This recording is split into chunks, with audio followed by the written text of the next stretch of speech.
Bonjour et bienvenue sur Le Panier, le premier podcast e-commerce et retail en France. Changement de format, je vous propose une petite dizaine d'interviews enregistrées en live lors du salon One-to-One e-commerce et retail à Monaco qui a eu lieu mi-mars 2024.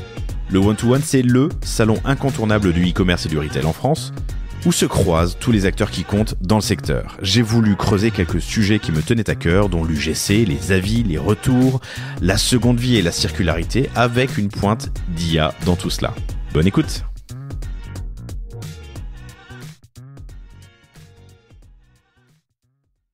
Bonjour à tous, nouvel invité pour cette petite capsule que j'enregistre au One-to-One à Monaco, salon e-commerce et retail. Je reçois Olivier Roche. Salut Olivier, ça va ? Salut Laurent, ça va super bien. Et Olivier, ça fait longtemps qu'on se parle. Tu m'avais approché à l'époque pour me présenter ProBike Shop. Initialement, j'avais reçu... Landry. Ouais. Son prénom ? Ribeiro. Landry Ribeiro, pardon, oui, Landry Ribeiro. Excuse-moi Landry, super épisode que je vous recommande, chers auditeurs, chères auditrices. Une aventure qui a connu des vagues récemment, mais vous irez voir en ligne et puis Landry viendra me le raconter dans quelques mois. Mais bref, initiative d'entrepreneuriat, d'intrapreneuriat, tu es le cofondateur de Biked, que vous retrouvez sur biked.com. Absolument. Qui est une place de marché qui vend des pièces et des vélos d'occasion, des pièces de cycle et des vélos d'occasion. Bienvenue. Bah merci. Très heureux de t'avoir à ce micro. On se donne 5-10 minutes pour que tu me racontes un peu tes sujets. Mais peut-être que dans un premier temps, tu peux me présenter Biked. Pourquoi Biked d'ailleurs et pas Biked? En fait, c'est comme tu veux. Tu peux dire bike, tu peux dire Biked. Souvent, quand on dit biked, on nous dit pardon. Donc, peu importe avec qui on parle, des fois on dit bike, Biked. Si on est avec des anglo-saxons, on va dire biked. Ça sonne bien.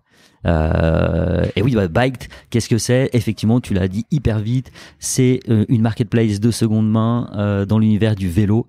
Donc tout ce qui va traiter les pièces détachées et les vélos.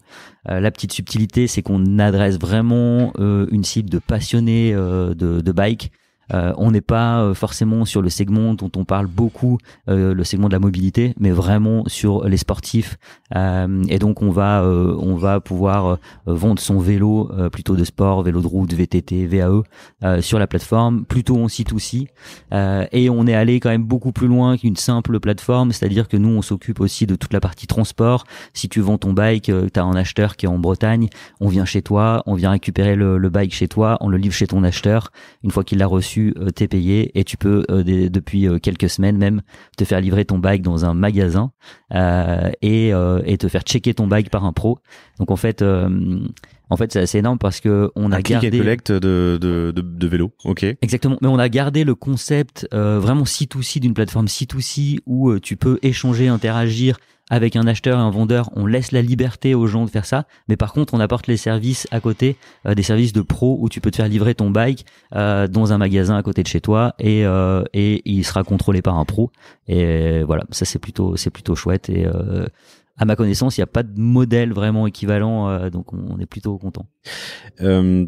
Donc intrapreneuriat, tu viendras me raconter ça une autre fois, on prendra le temps de se poser et que tu me racontes, mais que vous avez repris, puis vous avez trouvé un industriel auquel vous adossez, c'est ça? Ouais, un autre acteur du vélo, je peux la faire hyper vite. À la base, Biked, c'est une business unit qui a été créée sous ProBike Shop.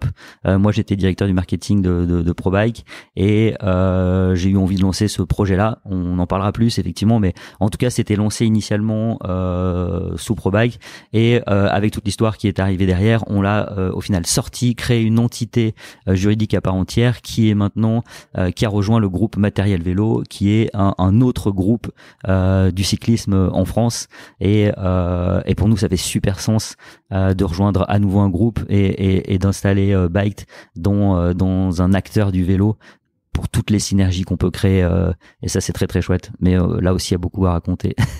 En 2 temps, t'arrives à me raconter le passé, le présent, le futur du marché du cycle et de la seconde main? Ouais, bien sûr. Ouais. Aujourd'hui, le marché du cycle, il a beaucoup bougé. C'est un marché qui a été en plein essor, qui a eu une vie vraiment post-Covid assez phénoménale. Je crois que tout le monde a un peu vu l'essor du vélo, plein de gens se sont mis au vélo à l'après-Covid. Tout ça a créé un engouement certain qui a propulsé pas mal d'acteurs aussi dans l'univers du vélo. Et comme pas mal d'acteurs dans le e-commerce, il y a eu aussi la petite douche froide de l'après-Covid et du coup un marché du vélo qui se retrouve avec des surstocks, que ce soit dans le retail ou chez d'autres types d'acteurs, qui a fait que ce marché est nécessairement pas mal redescendu. Aujourd'hui, le marché du vélo, c'est 2,7 millions de vélos vendus en France. C'est 3,7 milliards de volume d'affaires. Et c'est un marché qui est vraiment porté en valeur, notamment par les vélos électriques, qui reste le segment qui porte effectivement ce marché-là. Et que vous portez pardon, oui. vous avez des vélos électriques. Bien sûr, ouais, pas que bien sûr. Okay. Ouais, complètement. Depuis le début ? Depuis le début. Parce que ça nécessite, j'imagine, un autre type de revue, de qualification, de validation. Pas nécessairement. Okay. En tout cas, l'idée c'est que sur Biked, on adresse encore une fois des passionnés. Donc en fait, les passionnés, ils vont passer un temps certain à échanger entre eux et ils vont se dire ouais, ton bike, est-ce que tu peux me dire plus ? Est-ce que tu peux m'envoyer ce que t'as fait, là où t'as roulé, etc. Et en fait, entre eux, ils vont échanger là-dessus. Et après, si vraiment le mec qui va acheter le vélo, il se dit j'ai quand même besoin qu'un pro check le bike, bah tu le fais livrer dans un magasin et le mag le check effectivement. Le point crucial, je pense, sur les vélos électriques, sur la vente à distance, c'est vraiment le transport, parce que un vélo, un VTT, bon, ça va peser avec le carton, etc., une dizaine de kilos. Un vélo électrique, c'est quand même beaucoup plus lourd. Donc là, sur la partie transport, on doit être encore plus vigilant et proposer des services pour s'assurer que le transport se déroulera bien. C'est une marketplace ? C'est une marketplace. Vous êtes parti sur quelle techno ? On travaille avec Origami, qui est notre partenaire depuis le début. Et pourquoi avoir choisi Origami ?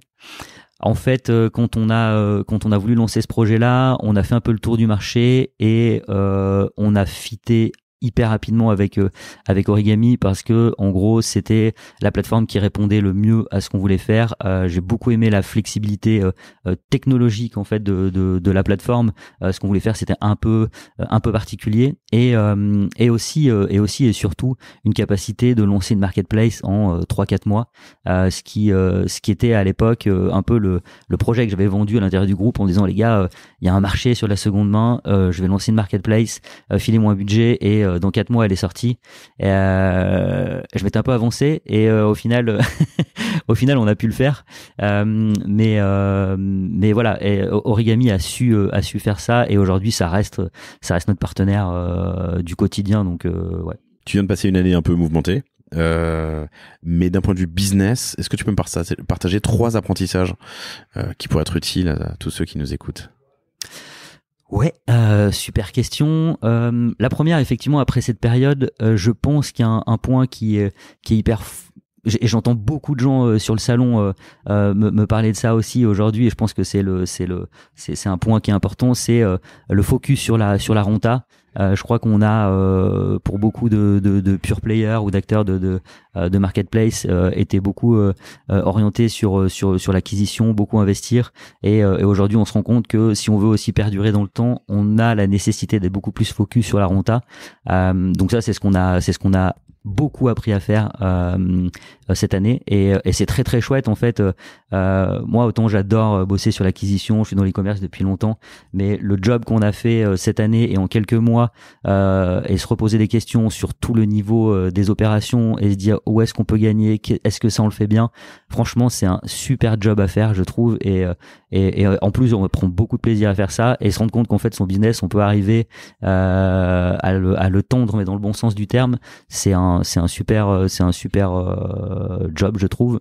Le deuxième point, je trouve, qui est un peu lié, et c'est le fait d'avoir rejoint aussi le groupe Matériel Vélo, c'est que on s'est désormais inscrit dans une stratégie long terme, et en fait ça c'est chouette aussi, parce que quand on monte une plateforme un peu de sérénité, non ? Ouais, de la sérénité. Et puis, tu vois, on est dans cet univers, quand on a lancé Biked, on était vraiment dans cet univers startup où souvent le focus, il est assez court-termiste. En tout cas, on se dit, qu'est-ce qu'on va faire pour progresser tout de suite et se projeter, en fait, en se disant, non, ce qu'on veut, et on s'entend là-dessus, ce qu'on veut, c'est durer dans le temps.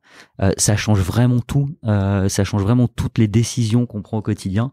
Et pareil, c'est un truc qui, maintenant, je suis en train de me dire, mais pourquoi on l'a pas fait avant, quoi. Donc ça, c'est un super enseignement parce que beaucoup de choses découlent de ça derrière. Tu vois, on parle aussi ici beaucoup de SEO, etc. Et tu vois, le SEO, c'est pas un truc qu'on avait hyper travaillé jusque là. Et évidemment, on le fait, mais pas assez focus. Et quand tu te focuses sur un business plus sur le long terme, forcément tu reviens dessus et tu te rends compte qu'il y a plein de trucs à faire. Et je trouve que c'est très chouette et ça rend le business avec plus de sens aussi. Donc c'est très chouette. Cool. Est-ce que tu veux commencer une phrase par on va pas se mentir? Qu'est-ce que je m'étais dit? On va pas se mentir. J'aime bien dire, on va pas se mentir, on n'a rien inventé. On n'a rien inventé. Moi, tout est dans l'exécution. Ouais, exactement. Tu vois, enfin, on vend des vélos de seconde main. Il y avait déjà des gens qui en achetaient avant. Il y en a demain qui en achèteront encore. Et on n'a rien inventé. Mais par contre, on essaie d'apporter un service. Mais faut pas se dire qu'on est. Faut pas se dire plus. C'est déjà très bien. C'est déjà très bien. Le thème du salon, c'est sous pression et e-commerce créatif et exigeant. En quoi ça t'impacte? En quoi ça te parle? Qu'est-ce que ça t'inspire? Sous pression, ça me parle plutôt pas mal par rapport à cette année. Effectivement, on aura l'occasion d'en reparler, mais on a été beaucoup sous pression aussi nous de notre côté, et je pense que c'est dans ces instants-là où on doit faire le plus preuve de créativité. C'est finalement quand on est au pied du mur qu'on doit qu'on voit mieux le mur. Qu'on voit mieux le mur et qu'on se dit peut-être qu'on peut fabriquer une échelle avec les quelques bouts de bois qu'on a à côté et passer de l'autre côté. Voilà, c'est exactement ça. Et pareil, sur le coup, c'est super chaud. Et quand on le regarde après, on se dit putain, franchement, on a fait un super job. Et ça, c'est très chouette. Et finalement, moi personnellement, je préfère vivre ces tumultes plutôt que d'être sur une eau calme où on s'ennuie. Et ouais, c'est très bien. Mais c'est le web, c'est l'e-commerce depuis ses débuts, je pense. Olivier, merci infiniment. Très cool. Allez tester biked.com, biked.com. Et si vous voulez poursuivre la conversation, vous pouvez contacter Olivier sur LinkedIn. Olivier Roche, R-O-C-H-E. Merci Olivier. Exactement. Merci à toi. À plus. Salut, ciao. Merci d'avoir écouté cet épisode du panier jusqu'au bout. J'espère qu'il vous a plu. Si c'est le cas, abonnez-vous pour ne rater aucun épisode. Parlez-en autour de vous et surtout, laissez-moi une note et un commentaire 5 étoiles sur Apple Podcast. N'hésitez pas non plus à le partager à chacun de vos amis dans le business. Chaque nouvel auditeur est une victoire. Si vous avez besoin de lancer ou refondre votre site internet, de créer un Shopify ou un WooCommerce, de performer avec une stratégie de contenu efficace, n'hésitez pas à me contacter à l'adresse lepanier@cosavostra.com. On se fera un plaisir de vous répondre. Et enfin, et surtout, inscrivez-vous à la newsletter du panier sur lepanier.io. À bientôt pour un prochain épisode.